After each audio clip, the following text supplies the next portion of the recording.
시작기도 주님의 기도 바치고 시작하겠습니다. 성부와 성자와 성령의 이름으로 아멘. 하늘에 계신 우리 아버지, 아버지의 이름이 거룩히 빛나시며 아버지의 나라가 오시며 아버지의 뜻이 하늘에서와 같이 땅에서도 이루어지소서. 오늘 저희에게 일용할 양식을 주시고 저희에게 잘못한 일을 저희가 용서하오니 저희 죄를 용서하시고 저희를 유혹에 빠지지 않게 하시고 악에서 구하소서. 아멘. 성부와 성자와 성령의 이름으로 아멘. 찬미 예수님, 한 주간 잘 보내셨지요? 네. 자, 지난 시간까지 우리가 6장을 마무리했고요. 이제 오늘부터 다시 7장으로 돌입하게 됩니다. 제목이 이렇습니다. 예수님의 형제들이 믿지 않다. 무슨 일을 하는지 한번 살펴볼까요? 자, 그 이전에 상당한 논쟁 같은 모양새가 계속 일어났어요. 유다라는 지방에서 유다인들과 예수님이 이러쿵 저러쿵 빵 이야기도 한참 하고, 그죠? 근데 결과적으로 이제 그들이 예수님을 받아들이지 않고 도리어 이제 공격해 들어오는 그런 모양새였습니다. 그리고 수많은 사람들이 떠나갔죠. 예수님에게는 무엇이 힘들었을까요? 거친 음식이 힘들었을까요? 아니면 거친 잠자리가 힘들었을까요? 그런 것들이 전혀 아닙니다. 예수님은 무엇을 주더라도 만족하시는 분. 바리사이가 초대해도 그 집에 따라가고 가난한 이가 초대해도 그 집에 따라가서 무엇이든지 내어놓는 대로 먹을 줄 아는 분이었어요. 제 선교 생활도 기억나는데 선교 생활을 하다가 보면 사람들이 많이 초대를 합니다. 그러면 가서 먹어야 돼요. 와서 보는 것처럼 가서 먹어야 됩니다. 무엇을 내어놓더라도 먹어야 돼요. 왜냐하면 여러분 한번 떠올려 보세요. 여러분들이 신부님을 초대하잖아요. 그러면 여러분 딴에는 최대한 정성껏 무언가를 준비해 놓은 겁니다. 그렇기 때문에 사제는 어떤 환경에서라도 감사할 줄을 배워야 돼요. 무엇을 보기 때문에 그 음식 수준 자체가 아니라 그 음식이 5만 원짜리인지 10만 원짜리인지 2만 원짜리인지 5천 원짜리인지 전혀 중요하지 않고 그가 나를 초대하는 마음을 바탕으로 감사할 줄 알고 그것을 받아들일 줄 알아야 하는 겁니다. 예수님은 당연히 그런 분이셨죠. 물론 제가 그런 것들을 넙죽넙죽 받아 먹다가 그 동네에 물이 석회질이 많거든요. 그러다가 이제 쓸개에 돌이 생겨서 그것 때로 나온 거죠. 그 덕에 여러분들이 저를 보게 되는 거고, 안 그랬으면 저 어쩌면 아직도 거기서 선교 생활하고 있을지도 모릅니다. 둔둔한 몸으로. 근데 하느님이 일부러 제 쓸개를 치시고 이제 한국에 가라. 거기에 목마른 이들이 훨씬 더 많다. 여기에는 그 어떤 사제가 오더라도 미사만 드려도 그들에게는 충분한 영적 양식이 챙겨질 테니 네가 하는 역할은 여기서 이제 끝났고 너는 이제 한국에 가서 더 많은 마음이 공허한 이들, 물질적으로는 풍요롭고 많은 것을 지니고 있지만 내적으로는 오히려 더 많은 것이 부족한 이들에게 복음을 전해라 하셨지 않았을까? 내가 오해할 깁니까? 그죠? 자, 그래서 예수님께서는 그 논쟁을 뒤로 하고 갈릴레아를 돌아다니십니다. 그 뒤에 예수님께서는 갈릴레아를 돌아다니셨다. 갈릴레아라는 곳이 상징하는 것. 그래서 제가 이런 노래를 녹화 시작하기 전에 잠깐 불렀잖아요. 가자 갈릴레아로 모든 것 버리고 자유를 찾아서 가자 갈릴레아로. 여기까지 할까요? 왜냐하면 예수님 그 성경 안에서 드러나는 지역이라는 이름이 단순히 그 지역의 사회 문화적인 현상만을 드러내는 게 아닙니다. 성경 안에서 드러내는 지역은 그들의 내면을 고스란히 담아내는 장소들이에요. 그래서 띠로와 시돈 들어보셨죠?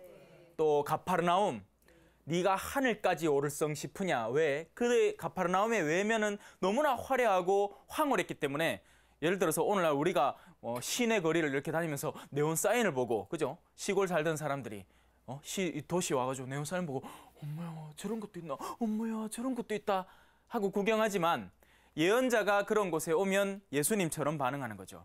이 화려한 도시야, 너희가 하늘까지 오를성 싶으냐? 저승까지 떨어질 것이다.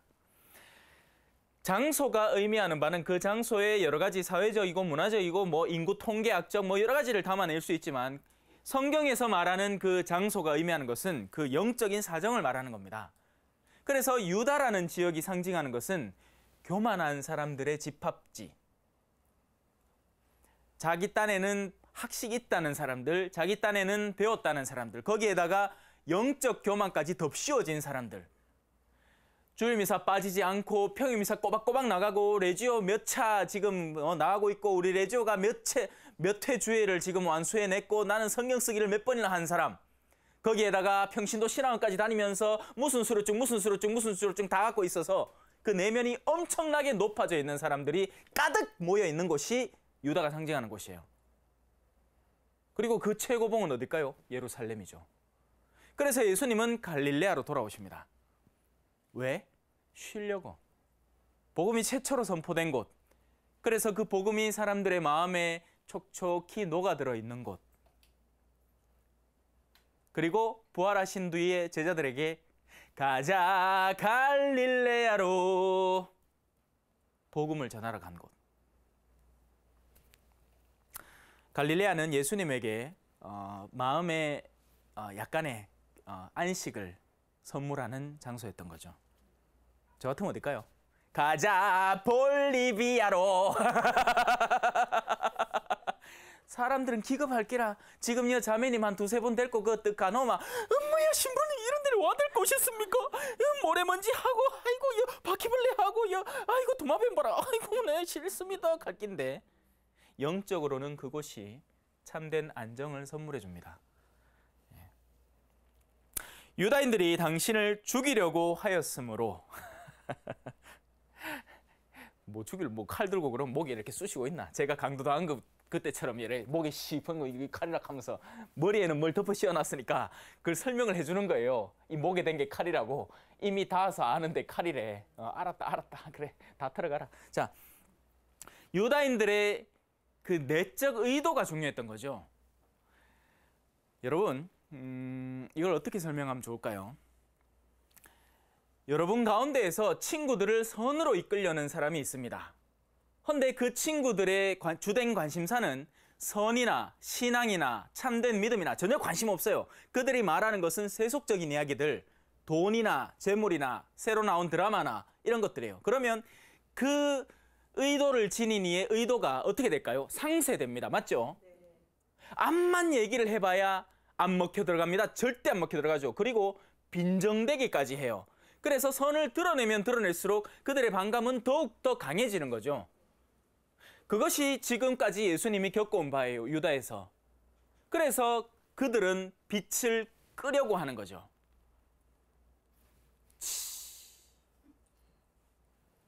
아시겠습니까?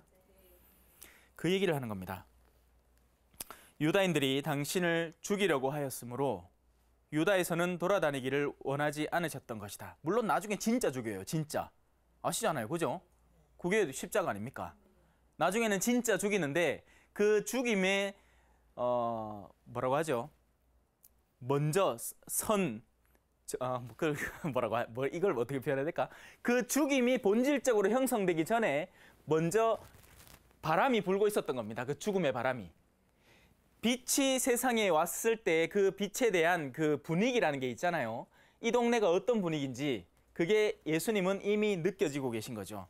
그리고 여러분도 사실은 촉을 세우면 내가 어디서부터 복음을 전할 수 있을 것인지, 지금 내가 의도하는 복음의 전파가 어떤 공동체에서부터 먹힐 것인지, 지금 내가 몸담고 있는 레지오에는 한번 떠올려 보세요. 여러분 머릿속으로. 내가 몸담고 있는 레지오는 어느 수준인가?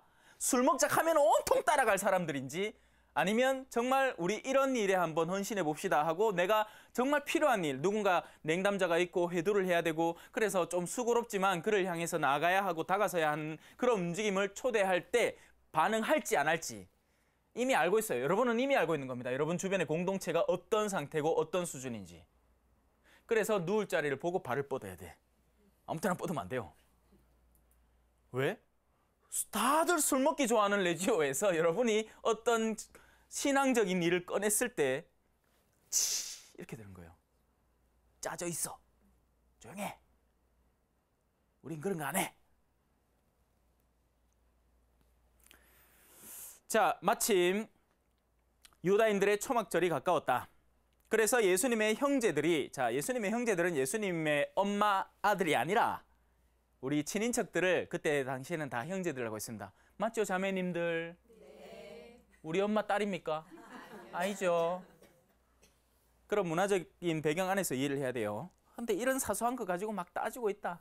그러면서 최종적으로 어떤 결론에 가닿는지 아십니까? 성모님은 동정이 아니었대. 벌써 다 딴 자식들 다 놓고 다 했다는 거지. 왜? 성경에 형제들이 나오잖아. 예수님의 형제들이. 예. 참. 아이고. 그 자신이 원하는 목적을 이루기 위해서 성경의 이해로 자신을 드러높이는 것이 아니라 그 성경 구절을 자기가 원하는 대로 써먹으려는 사람들입니다. 속아 넘어가지 마십시오. 성모님은 분명히 동정이시고 수차례의 여러 가지 발현을 통해서 당신의 본질을 드러내셨어요. 그 가운데 하나가 나는 원죄 없이 잉태되신 부인이다. 임마culata 컨셉시오니. 원죄 없이 잉태된. 그게 바로 루르드에서 발현을 해서 그 베로니카 성녀에게 전한 말씀인 거죠. 그 성모당이 지금 대구에 있습니다. 그 뜻 앞에 보면 엑스 보또 임마culata 컨셉시온이라고 적어놨거든요. 그게 X가 뭐에서 꺼내져 나온다는 뜻이고 보또가 그 봉헌, 서원이라는 뜻이에요. 그리고 원죄 없이 잉태되신 분에 향한 서원에서부터 그 성모당을 짓게 된 거예요. 그때 당시 이제 주교님이 불란서 분인데 여기다 이제 그런 것들을 신학교, 뭐 주교자 성당 이런 것들을 다 세우고 나면 당신에게 가장 이쁜 동산에 성모당을 하나 지어서 바치겠습니다 했더니 그 서원을 1911년에 발하셨고 1918년에 완성되어 버린 거죠. 그래서 그 성모당이 생겨나게 된 겁니다. 시간 날 때 한번 놀러 가세요. 참 이뻐요 요새. 자, 다시 돌아갑시다. 그래서 예수님의 형제들이 그분께 말합니다.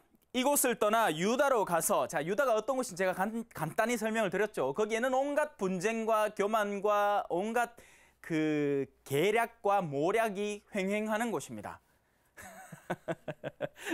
고상한 자매님들 모이면 그런 일이 자주 벌어져요. 그곳이 바로 유다예요. 멀리서 찾지 마세요. 유다라 해가지고 그러면 보자, 우리 중에서 유다는 아메리카가 유다인가 보다.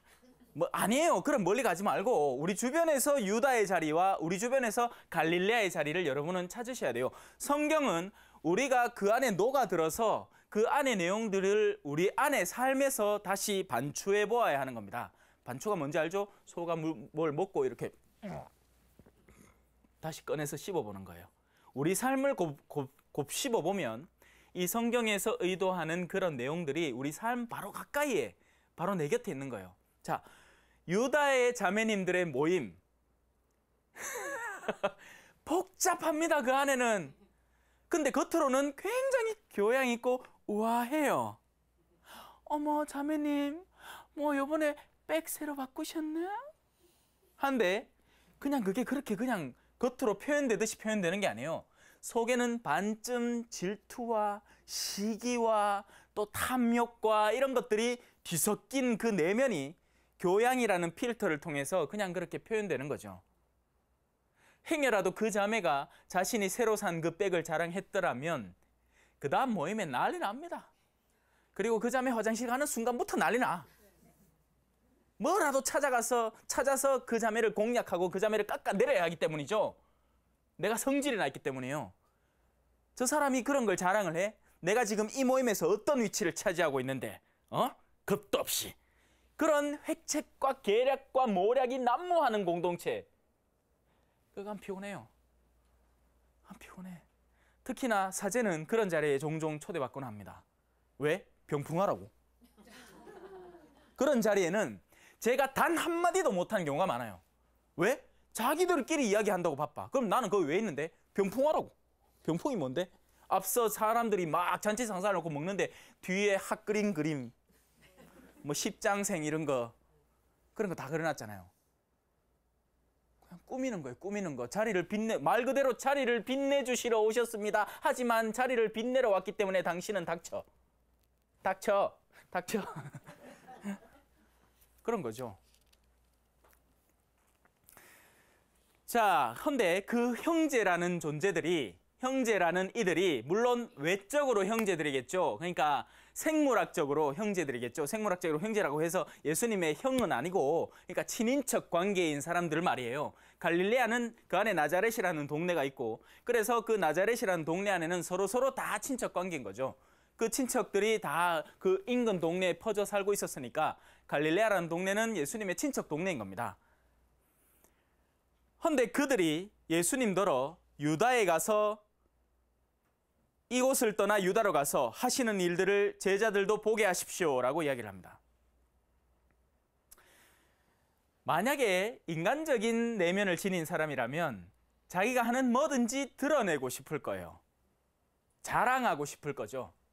그렇게 해서 더 많은 사람들이 알고 그게 본인의 목적이니까 그래요. 맞겠죠? 세상 사람들이 기본적으로 다 그걸 갖추고 있어요. 그래서 우리가 대화를 할 때 내가 가지고 있는 새로운 정보, 내가 가지고 있는 새로운 지식, 아니면 내가 새로 산 물건, 이런 것들을 끊임없이 쏟아내놓는 겁니다. 나를 알아달라고요. 그런데 예수님의 근본 목적은 뭐겠어요? 예수님 당신이 중요한 게 아니에요. 당신은 본질을 위한 도구로 이 세상에 오신 거죠. 그분은 본질을 위한 말씀일 뿐이에요. 그래서 당신이 유명해지는 게 중요한 게 아닌 겁니다. 그럼 뭐가 중요할까요? 말씀이 선포되는 게 중요한 거예요. 말씀이 사람들의 내면 안에 자리 잡고 사람들의 내면 안에 파고드는 것이 예수님에게 있어서는 본질인 겁니다. 그래서 이들의 말은 그분에게는 의미가 없는 거죠. 당신을 드러내십시오. 아니, 나 드러낼 일 없거든. 그 얘기를 하시는 거예요. 이곳을 떠나 유다로 가서 하시는 일들을 제자들도 보게 하십시오. 당신이 하시는 일들. 기왕 치유를 할 거면 유다에 가서 하시소. 아니, 신부님, 강좌를 하실라마 기왕이면 서울 가서 하시소. 서울에 큰 못낭에서 하면 안 되잖아. 하지만 제가 설명을 했죠. 유다라는 동네가 어떤 동네인지. 그런 데 가서 하면 자, 뭔데 여가 적하고 앉았노?가 되는 거예요. 그래서 여러분들이 곧잘 다른 이들에게 여러분들을 드러내고 싶어 할 때 과연 여러분 주변에서 여러분들의 이야기를 듣겠다고 모여드는 사람들이 어떤 종류의 사람인가를 분별을 잘 해야 드러낼 만한지 아닌지가 결정이 돼요. 물론 기본적으로 아예 드러내서는 안 되는 요소들이 있죠. 이 자체가 지금 좀 복잡합니다. 굉장히 내적인 얘기고 민감한 얘기이기 때문에. 자, 그래서 그들은 예수님에게 좀 올라가서 좀 확 드러내고 좀 인기를 얻으라고, 명예를 얻으라고, 그러면 그 덕에 우리도 콩국물 좀 받아 먹겠지. 우리 동네 사람들이 유명해지면 갈릴레아도 덩달아 유명해지고, 아이고 우리 콩국물 많이 생기겠네. 그러겠네. 저 좀 좋은 데 가봐라. 그 얘기를 하는 겁니다. 그러니 그 말이 예수님에게 먹힐까요? 안 먹힐까요? 안 먹힙니다. 왜? 예수님은 그것과는 전혀 상관없이 일하는 분이시기 때문에요. 이런 일들을 할 바에는 자신을 세상에 드러내십시오. 하지만 세상에 드러났다가는, 자, 예수님은 곧잘 때를 이야기하는데, 그런 당신을 세상에 드러내면 세상이 얼씨구나, 우리에게 구세주가 오셨구나, 어여 저 소를 잡아라, 금가락지를 가져오너라, 그렇게 하십시오. 아닙니다. 그렇죠. 아니에요. 자, 마치기라, 이렇게 되는 거죠. 그리고 사실 그 움직임이 이미 시작되고 있는 판이기 때문에 예수님은 더욱더 조심해야 하는 겁니다. 왜? 당신은 안타까운 거죠. 당신의 말씀이 단 한 사람의 귀에라도 더 들어가게 해야 되고, 그렇게 해서 그들이 구원으로 다가오게끔 하는 게 목적인데, 그들 손에 이 말씀이 넘겨졌다가는 말씀 자체가 사장되기 때문입니다. 그리고 실제로 지금도 그래요. 말씀을 전할 의도가 없는 사람들은 곧잘 말씀을 사장시켜버립니다. 그런 사람들에게는 신학 강좌도 성경 강좌도 아무짝에도 소용없어요. 그들은 말씀을 받아들인 다음에 묻어버려요. 안 꺼낸다는 얘기예요. 그러니 복음이 안 전해지잖아요. 그런 사람들은 미사를 하면 할수록 자신에게 나중에는 그걸 기어 갚아야 할 거리가 되는 거예요. 은총이 그만큼 베풀어졌는데 내가 그 은총을 내가 다 싸말아지고는 썩혀버렸으니까. 물은 나누어 주라고 주는 건데 자기 혼자 물을 다 내가 그 자리에 없었더라면 다른 이가 받아 모셨을 물인데 내가 그거를 그 자리를 차지해서 다 빨아당기고 난 뒤에는 안 나눠주겠다고 버팅기고 있으니까 가끔씩 가다가 봉사자들 중에 봉사자 장자리가 그런 경우가 많습니다. 봉사자가 장의 자리를 차지하는 이유는 그 자리에서 더 헌신적으로 해서 다른 이들에게 자신이 받은 은총을 나누어 주라고 있는 건데 이게 그 자리에 한 몇 년 하다 보니까 일은 다 빠삭해지고 익숙해져서 쉬워져 버린 거예요. 이미 자기한테는. 그래서 나가기 싫은 거야. 거기에다가 사람들이 이제 소위 한 기업체의 사장처럼 되어버리는 거죠. 그러면 다른 봉사자들이 오면 아이고 선배 봉사자님, 아이고 무슨 회장님, 그 명칭도 좋잖아. 에? 성당 안 댕기면 내가 어디서 회장 소리 들어봅니까? 무슨 회장님, 막 회장이 한두 명이 아니라 성당에. 발을 씻어주라고 했거늘 너희는 서로 발을 씻어주어라.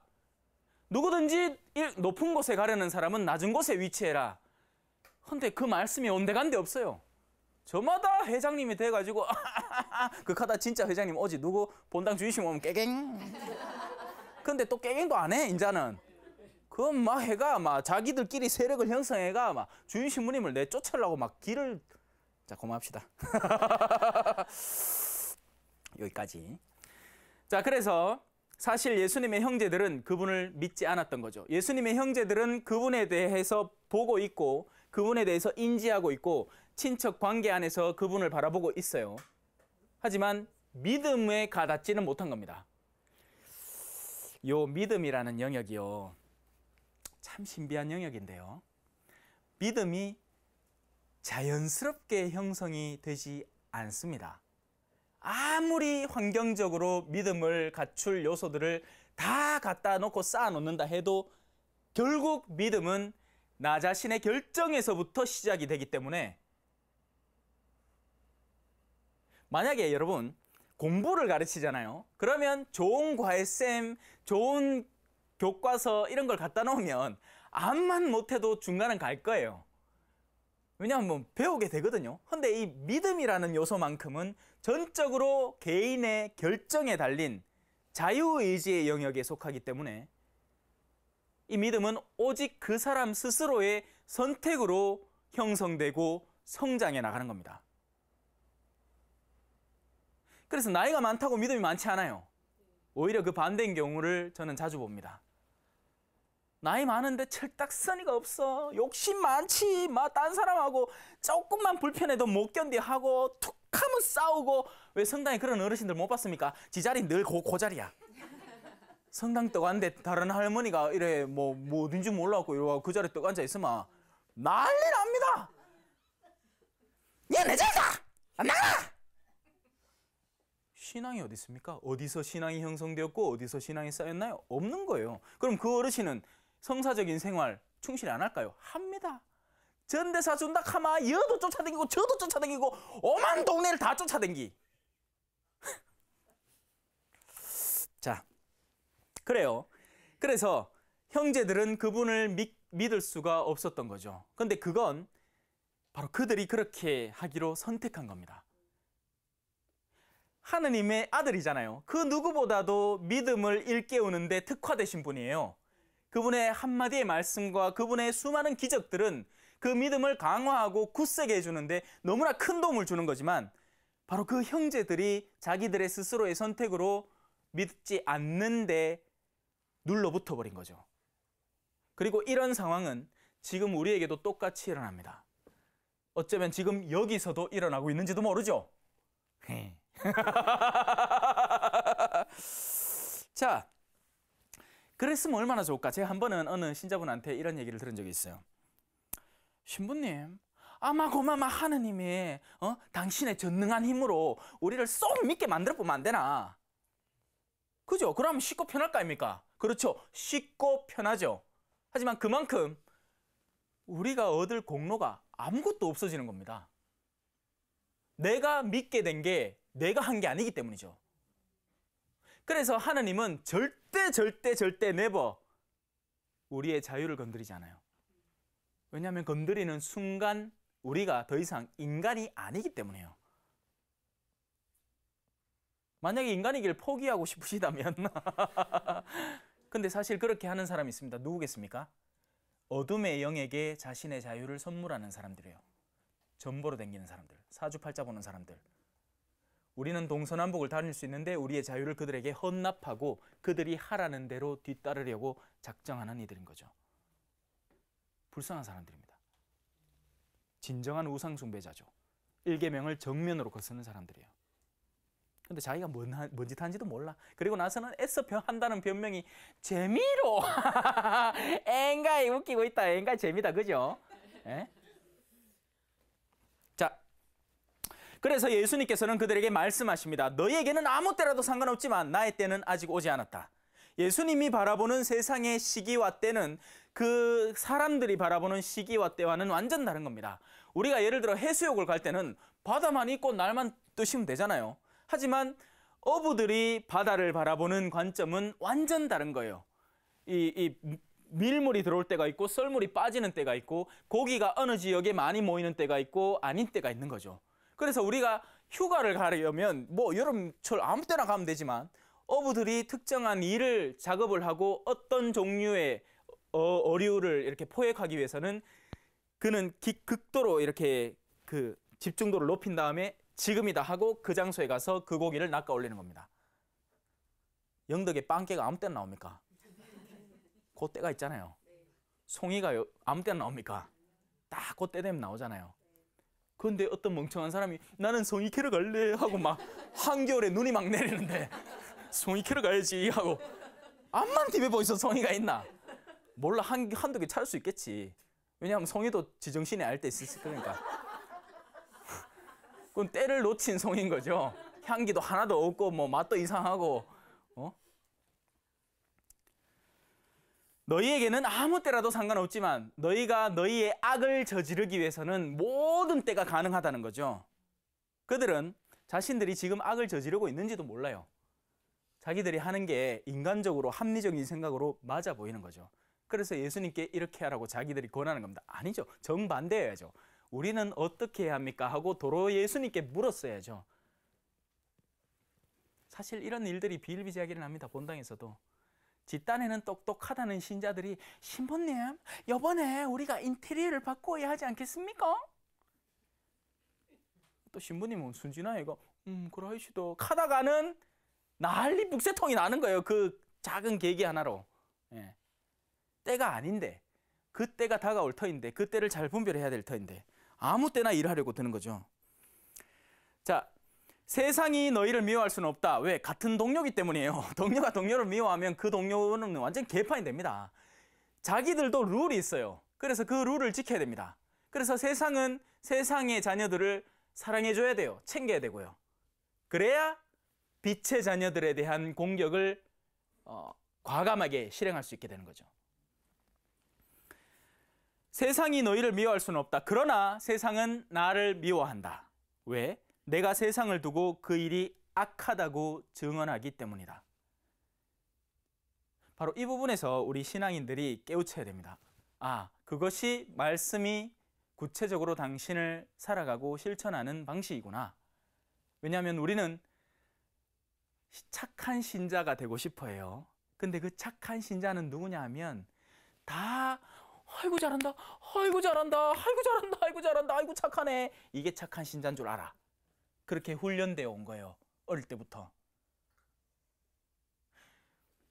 예를 들어서 엄마가 사악한 사람이면, 그죠? 그리고 그 밑에서 자라온 아이라면 엄마가 헤로디아야. 헤로디아에게 칭찬을 받으려면 뭘 해야 될까요? 뭐 해야 된다고? 뭘 수근수근 됩니까? 크게 얘기하면 되지. 자, 헤로디아에게 칭찬 들으려면 뭐 하면 되는지 아십니까? 세례자 요한 모가지 치면 돼요. 땡땡땡. 그러면 살로메라는, 그러니까 성경 안에는 이름은 드러나지 않지만 전통적으로 살로메라고 알려져 있죠. 살로메가 헤로데 앞에서 춤을 막 추는 겁니다. 왜? 누구 말 들으려고? 엄마 말 들어서 엄마한테 잘했다는 칭찬 들으려고. 주인을 잘못 잡은 거죠. 우리는 예수 그리스도를 우리의 참된 스승으로, 길로, 진리요, 생명으로 삼아야 합니다. 그리고 그때야 비로소 세상의 일들이 올바로 분별되게 돼요. 안 그런 채 다른 스승이 있을 거예요. 왜? 사람은 누구나 나 자신의 분별만으로는 살아가지 않고 어떤 조언을 늘 귀 기울이고 그 조언에 따라서 행하기 때문이죠. 근데 그 예수 그리스도가 아닌 곳에서 존재하는 스승들은 바로 내 욕구대로 불러들인 스승들입니다. 그 스승들은 우리더러 네가 필요하면 낙태도 하고, 네가 필요하면 냉담도 한번 해보고, 네가 필요하면 이혼도 하고, 나이가 60 넘어갔고 네가 필요하면 결혼도 해라 라고 가르칩니다. 그러면 그런 말들은 들으면 솔깃해. 왜? 꼴 보기 싫거든요, 이놈 인간. 그러니까 누가 그런 얘기 안 해주나 하고 사실 늘 기다리고 있었어. 근데 성당에 가면 서로 사랑하래. 허패디비지잖아요. 용서하래요. 원수를 사랑하래요. 그러니 그 말들에서 나는 멀어지기를 스스로 선택하는 겁니다. 누가 하나 종용한 게 아니에요. 우리에게는 균등하게 들려옵니다. 언제나. 그리고 우리가 어둠 속에 있을 때 어둠에서 구하는 말들이 더 가까이 들릴 거예요. 하지만 우리가 듣기 싫은 거죠. 우리 탓입니다. 다른 누구 탓이 아니에요. 그래서 고해 때 가서 암만 변명해 봐야 소용없습니다. 신부님, 내가 그 잘못을 하게 된 것은요, 우리 남편이 요렇고 저렇고 우리 시어머니가 요렇고 저렇고 맞지? 내가 죄를 안 지을 수가 없겠지. 웃기지 마이소 자매님. 아무리 상황이 그래도 당신은 죄를 짓지 않을 수 있었습니다. 최종적인 선택은 당신에게서 나온 거예요 라고 물론 저는 고함 지르진 않아요. 아이고 자매님 힘드셨겠네요. 그래도 그러면 안 되지. 다음부터는 그러지 마이소 하고 봐줍니다. 속으로는 다 알면서. 이제 내한테 성상 안 보러 오고 싶다. 자, 그래서 예수님은 세상을 두고 그 일이 악하다고 증언하시는 분입니다. 숨기지 않으세요.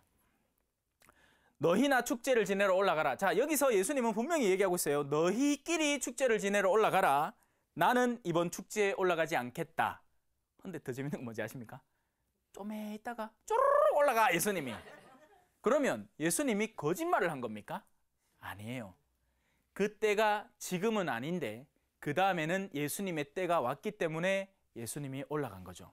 그래서 성경을 읽을 때 우리가 우리 기준으로만 성경을 읽으려고 하면 예수님이 이상해 보여요. 어떤 때는 칼을 지니지 말라 하고 또 어떤 때는 칼을 지니라 하고 무슨 이중인격자 같은 게야. 야누스의 두 얼굴, 이쪽은 이쪽 얘기하고 저쪽은 저쪽 얘기하고. 아니에요. 예수님은 원래 한 분이시고 예수님은 진리십니다. 우리가 그분을 올바로 이해하기 위해서는 그분이 하는 말씀을 그 정황에 맞춰서 합당하게 잘 이해하고 숙고하고 그분에게 우리를 들어놓혀야 하는 겁니다. 절대 잊지 마십시오. 성경을 읽는 방법입니다. 하느님은 진리이고 선이고 사랑이시기 때문에 그 하느님에게 우리를 들어놓혀야 돼요. 구약사를 한번 읽어보십시오. 맨날 첫날 싸우잖아요.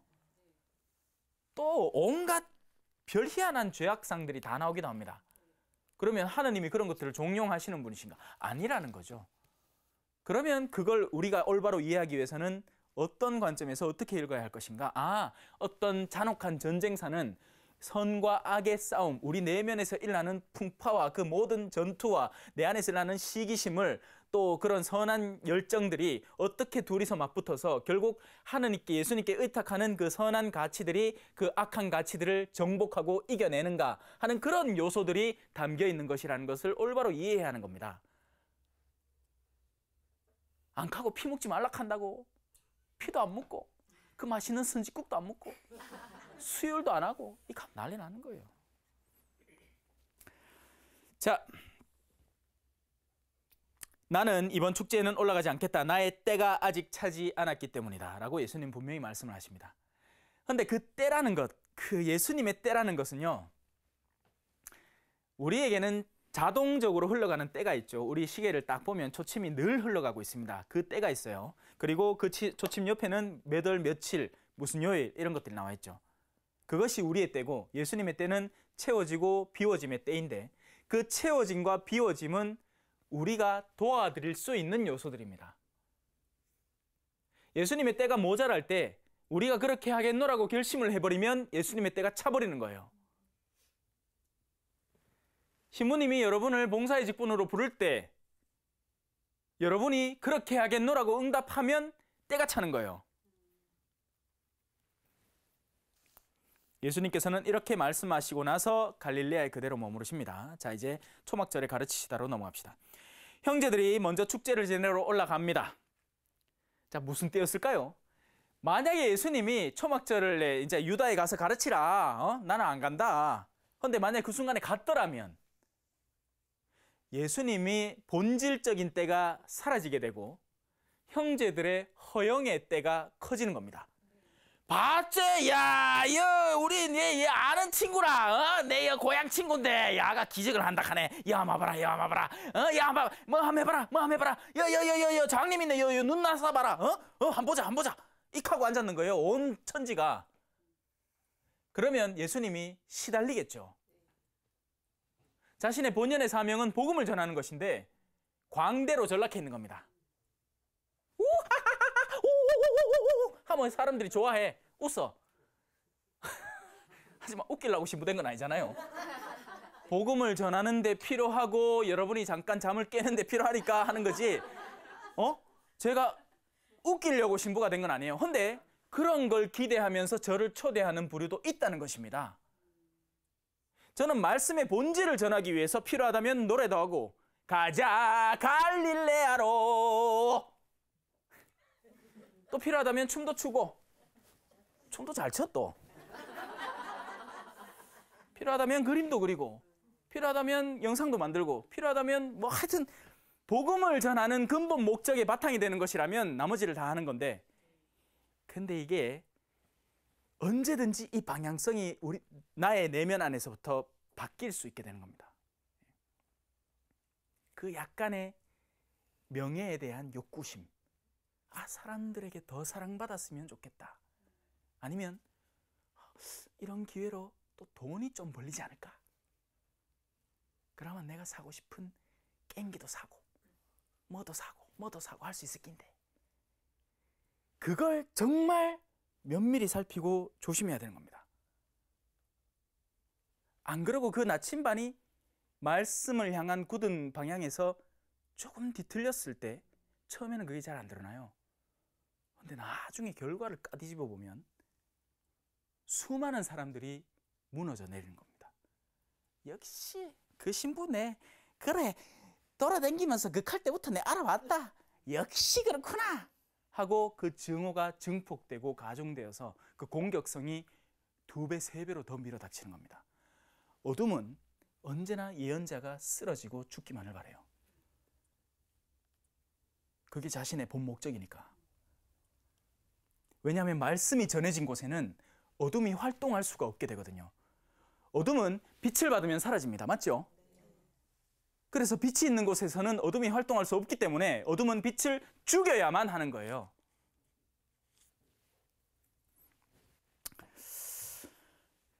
형제들이 축제를 지내러 올라가고 난 뒤에 예수님께서도 올라가십니다. 그러나 드러나지 않게 남 몰래 올라가십니다.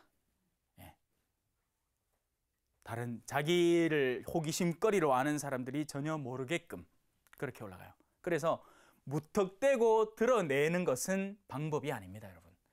여러분이 아무리 좋은 가치를 가지고 있더라도 그걸 분별 없이 절제 없이 마구 드러내다가는, 왜 그런 사람 있잖아. 뭔가 자기 개인적인 체험을 하나 하는 거예요. 신앙적인 체험을 했어요. 근데 그 신앙 체험을 어찌하는지 아십니까? 가만히 간직해서 거기에서 열매가 나올 때까지 기다리지를 못해.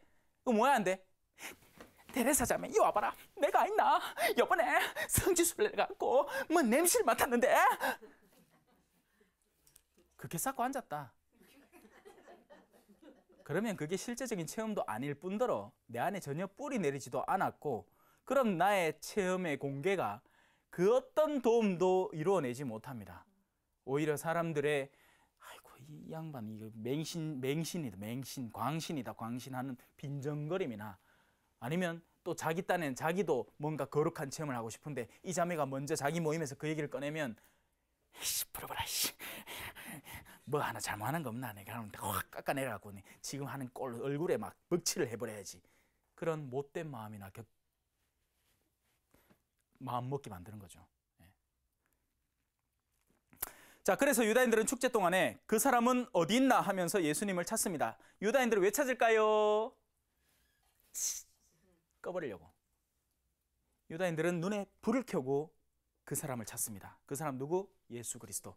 그 유명하다는 예언자, 동네에 소문난 인물, 그 기적을 일으킨다는 사람, 그 뭔가를 한다는 사람. 근데 예수님 뭐 하고 있을까요? 예수님은 유다에 있는 동안에는 그런 일들을 안 하고 가르치십니다.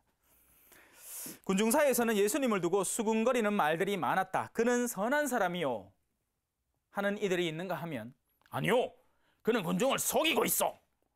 군중은 갈대와 같아요. 그래서 바람이 여기로 불면 샬랄랄라, 저기로 불면 샬랄라. 이거 옛날에 한번 했는 것 같아, 그죠? 그래서 군중은 갈대예요. 우리는 군중이 되면 안 됩니다. 우리는 뿌리 깊은 나무가 되어야죠. 뿌리 깊은 남간 바람에 아니밀세. 여기까지밖에 모르겠다. 뿌리가 깊은 사람은 주변에 흔들리지 않습니다. 그리고 새들도 와서 가끔씩 쉬었다가요. 우리는 그런 그리스도인이 되어야 합니다. 그 뿌리는 어디에야 된다? 하느님이에요. 그리고 우리의 수액은 성령이어야 합니다. 그러나 유다인들이 두려워 그분에 관하여 드러내놓고 말하는 사람은 없었습니다. 유다인들이 그죠? 그분에 대해서 눈에 불을 켜고 죽이려고 하니까 그분에 대해서 이야기하는 사람도 같은 운명을 지니게 되는 겁니다. 너희는 내 이름 때문에 모든 사람에게 미움을 받을 것이다. 그러나 끝까지 견디는 사람은 상급을 얻게 된다. 한번 해보세요. 지발. 좀 미움 당하면 또 인생은 길어야 70년, 근력이 좋아서야 80년 빠야 안 되는데 쿨하게 하면 사는 거지. 응? 축제가 이미 중반을 지날 때 예수님께서는 성전에 올라가 가르치십니다. 예수님의 목적은 가르치는 거예요. 하늘나라가 가까이 왔다. 너희는 제발 회개하고 그 하느님을 수용하고 받아들일 줄 알아라. 그리고 그 가르침을 위해서 기적들을 한 것이지 그냥 그러니까 기적들을 해서 사람들을 끌어모으는 게 당신의 목적이 아닙니다. 그건 전혀 상관이 없어요. 기적 하나도 안 하더라도 말씀만으로도 사람들이 다가올 수만 있다면 그렇게 하셨을 뿐인데 일단 초반에는 사람들의 시선을 끌어들이는 게 필요했기 때문에 기적을 하신 거죠. 빵도 미기시고. 자, 가르칩니다. 그러자 유다인들이 놀라워하며 어머야, 저 사람은 배우지도 않았는데 어떻게 성경을 잘 알까? 난 그래도 좀 배우긴 했다. 신학교 안에서. 그런데 사실 제가 가르치는 바 안에는 무슨 성경 역사적인 거, 문헌적인 거, 뭐 지리학적 배경 이런 것들은 전혀 없죠. 거의 없다시피 하죠. 저는 오직 이걸 실생활에 맞춰서 우리가 이 성경을 어떻게 끌어안아야 하는가를 바탕으로 가르쳐야 됩니다. 아마 예수님의 가르침도 크게 다르지 않았을까? 아니, 그러니까 거의 같지 않았을까 생각을 해요. 예수님은 쓸데없는 소리 할 시간이 없었어요. 사람들의 마음을 하느님께로 다시 돌이키는 일, 그리고 그렇게 하기 위해서 사전작업으로 자신들의 본래의 삶을 검증해보고 자신들의 삶의 어둠을 털어내도록 도와주는 일, 그러기 위해서는 아닌 것은 아니다라고 때로는 충고도 해주고 꾸짖기까지 하면서 그들의 마음을 돌이키고 그리고 선으로 나오는 약한 이들을 보듬어 안고 또 필요하다면 얼마 남지 않은 선의 그 방향성을 위해서는 때로는 강한 요구도 하시는 분. 그래서 부자 청년에게 너에게는 하나만 부족하다. 네가 가진 것을 다 팔고 가난한 이들에게 나누어 주고 나를 따라오너라. 그래서 그는 이 높은 단계에 있는 사람이에요. 자, 예수님께서 그들에게 이르셨다. 나의 가르침은 내 것이 아니라 나를 보내신 분이 나에게 주신 것이다. 나를 보내신 분의 것이다. 누구나 하느님의 뜻을 구체적으로 실천하려고만 하면 이 가르침이 하느님에게서 오는 것인지 아니면 내가 스스로 말하는 것인지 알게 될 것이다. 여러분도 마찬가지입니다. 가르침을 실천하려는 구체적인 시도 안에서 여러분은 말씀의 진실성들을 분별하게 돼요. 어떤 사람이 엉뚱한 가르침을 가르칠 수 있어요. 제가 지난번에도 말씀드렸지만 신앙의 성공담, 신앙심을 가졌더니 집이 축복을 얻었더라. 이 가르침은 굉장히 조심해서 잘 들어야 됩니다. 그리고 많은 경우에 엇나간 가르침들이에요. 왜? 신앙을 아무리 가져도 순교하고 십자가에 못 박힐 수도 있기 때문이죠. 그 가능성을 열어놓고 가르치지 않는 가르침이라면 신앙을 지니면 집이 축복받고 자녀가 승진하고 뭐 그런 식의 가르침이라면 이건 무슨 다단계와 크게 다르지 않습니다. 조심해야 돼요. 자, 스스로 나서서 말하는 자는 자기의 영광을 찾는다. 그러나 자기를 보내신 분의 영광을 찾는 이는 참되고 또 그 사람 안에는 불의가 없다. 바로 이 부분이 한 사람의 진실성을 입증하는 것이죠. 스스로 말하는 사람은 자기의 영광을 찾는 거예요. 자기가 결국에는 드러나고 싶고 이름이 알려지고 싶고 유명해지고 싶은 거죠. 하지만 위로부터 오는 분의 말씀을 받아 전하는 이는 그분의 말씀이 드러나고 그분의 말씀이 더 확장되고, 만약에 필요하다면 나는 찌그러져도 돼, 나는 쓰레기통에 처박혀도 됩니다. 그분의 말씀이 최종적으로 완성될 수 있다면요. 그리고 수많은 성인과 예언자들이 그렇게 살아간 거예요. 자신의 생명을 바쳐가면서요. 생명을 바쳐 사랑하시는.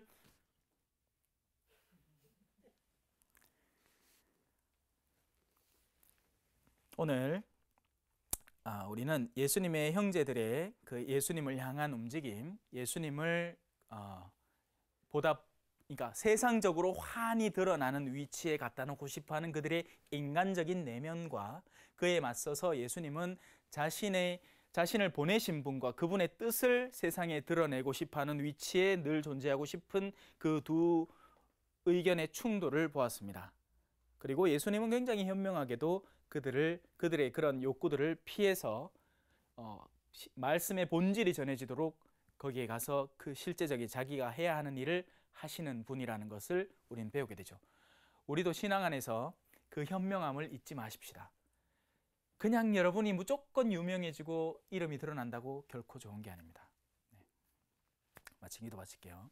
성부와 성자와 성령의 이름으로 아멘. 영광이 성부와 성자와 성령께 처음과 같이 이제와 항상 영원히 아멘. 성부와 성자와 성령의 이름으로 아멘. 감사합니다.